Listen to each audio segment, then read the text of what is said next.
प्रिय विद्यार्थियों, आज हम आपको बीए प्रथम वर्ष की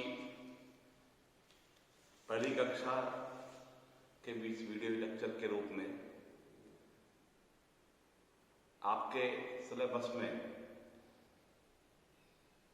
हिंदी साहित्य के इतिहास के आदिकाल और भक्ति काल दोनों काल चलते हैं। मुख्य रूप से आपके पाठ्यक्रम में भक्तिकालीन कविता है और उस भक्तिकालीन कविता के रसास्वादन के लिए हमें यह जानना आवश्यक है कि वस्तुतः भक्ति काल क्या है, भक्ति काल कब से लेकर कब तक इसकी समय सीमा है, इसमें किस प्रकार की शाखाएं हैं, कौन कौन सी धाराएं भक्ति काल के अंतर्गत आती है, इसका अध्ययन आज हम इस अध्याय के अंतर्गत करेंगे।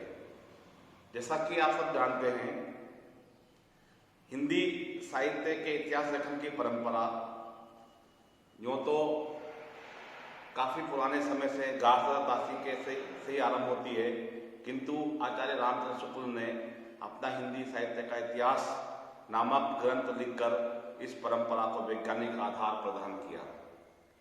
जैसा हम सब जानते हैं कि गार्हस्थ्य दासी ने सबसे पहले हिंदी साहित्य का इतिहास फ्रांसीसी भाषा में लिखा। उसके बाद जो दूसरा इतिहास हमारे सामने आता है वह है शिव सिंह सेंगर का, शिव सिंह सरोज के नाम से। तीसरा इतिहास है वो जॉर्ज ग्रेयर्सन का है और चौथे इतिहास के रूप में हमारे सामने आचार्य रामचंद्र शुक्ल का इतिहास आता है। सबसे ज़्यादा वैज्ञानिक अगर कोई इतिहास हिंदी साहित्य का है तो आज भी प्रामाणिक रूप से आचार्य रामचंद्र शुक्ल द्वारा लिखित हिंदी साहित्य का इतिहास ही माना जाता है। हिंदी साहित्य का आविर्भाव आचार्य रामचंद्र शुक्ल संवत 1050 से मानते हैं। उनका मानना है कि संवत 1050 से लेकर के संवत 1375 तक का जो काल है आदिकाल है और संवत 1375 से लेकर के संवत 1700 तक का जो काल है वो भक्ति काल है और संवत 1700 से लेकर के संवत 1900 तक का जो काल है वह रीति काल है और संवत 1900 से लेकर के आज तक का जो काल चला रहा है यह आधुनिक काल है। एक हिंदी साहित्य के इतिहास को मोटे रूप से 4 भागों में बांटते हुए आचार्य रामचंद्र शुक्ल ने यह परिकल्पना करी थी कि उन्होंने सबसे पहले वीरगाथा काल, उन्होंने कहा आदिकाल जो अवधारणा है वो आचार्य हजारी प्रसाद द्विवेदी की दिव्य अवधारणा है और जो सर्वमान्य भी है, इसलिए हम आदिकाल को आदिकाल के नाम से जानते हैं। आचार्य रामचंद्र शुक्ल ने आदिकाल को वीरगाथा काल का नाम दिया था।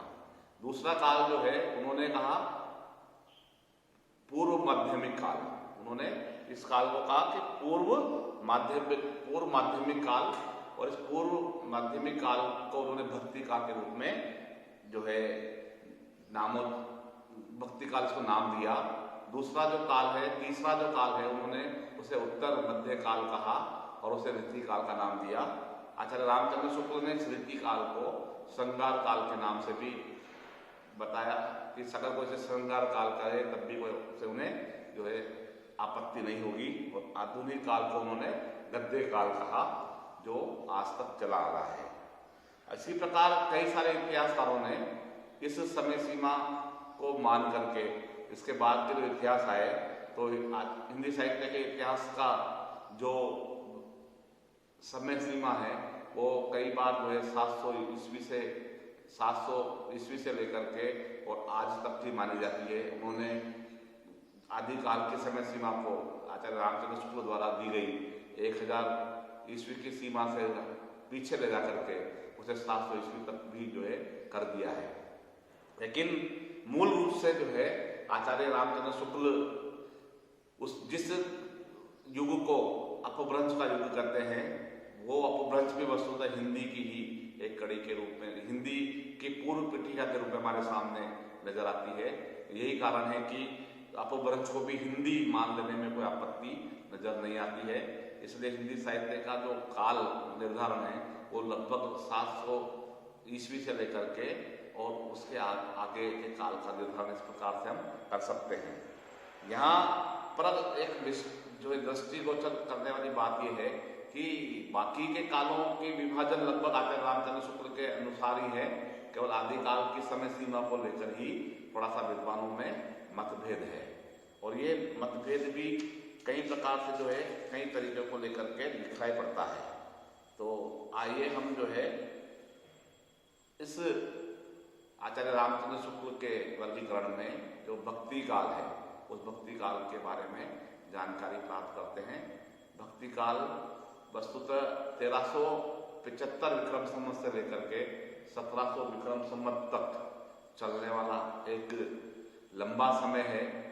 इस समय को आचार्य रामचंद्र शुक्ल ने हिंदी साहित्य के इतिहास का स्वर्ण युग भी कहा है ना। सभी विद्वान लगभग इस मत पर एक मत है कि ये हिंदी साहित्य का स्वर्ण काल है, स्वर्ण युग है। इसके लिए बड़े पुष्ट तर्क दिए जा सकते हैं कि हिंदी के सर्वाधिक प्रसिद्ध और लोकप्रिय कवि इसी समय सीमा के अंतर्गत हमें देखने को मिलते हैं। आगे के अध्याय में हम भक्तिकालीन राजनीतिक, सामाजिक और साहित्यिक सांस्कृतिक परिस्थितियों के बारे में अध्ययन करेंगे।